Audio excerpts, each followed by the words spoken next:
ஆதிக் ரவிச்சந்திரன் இயக்கத்தில் ரசிகர்கள் மத்தியில் பெரிய எதிர்பார்ப்பில் இருந்த படம் தான் குட் பேட் அகிலி. இப்படம் தற்போது வெளியாகி திரையரங்குகளில் மாஸ் காட்டி வருகிறது. இந்த கதையில் ரெட் டிராகன் கேங்ஸ்டர் கதாபாத்திரத்தில் அஜித் நடித்திருக்கிறார்.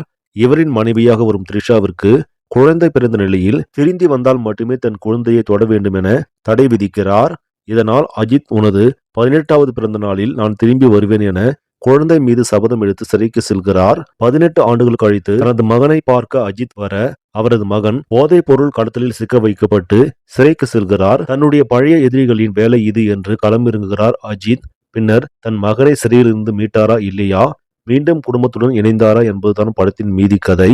உலக அளவில் பாக்ஸ் ஆபீஸில் பட்டையை கிளப்பிக் கொண்டிருக்கும் அஜித்தின் குட் பேட் அகிலி படம் இலங்கையில் செய்திருக்கும் வசூல் குறித்த செய்தி வெளியாகியுள்ளது. அதன்படி இப்படம் இலங்கையில் மட்டுமே தற்போது வரை 3 கோடிக்கு மேலாக வசூலித்துள்ளது. இன்று வரை அங்கு திரையரங்குகளில் படம் வெற்றிகரமாக ஓடிக்கொண்டிருக்கிறது. அதனால் வரும் நாட்களிலும் வசூல் வரும் என்ற எதிர்பார்ப்பும் உள்ளது. சரி நம்பளே, இந்த செய்தி உங்களுக்கு பிடிச்சிருந்தா லைக் பண்ணுங்க, ஷேர் பண்ணுங்க, மறக்காம நியூஸ் தமிழ் சேனலை சப்ஸ்கிரைப் பண்ணுங்க. நன்றி.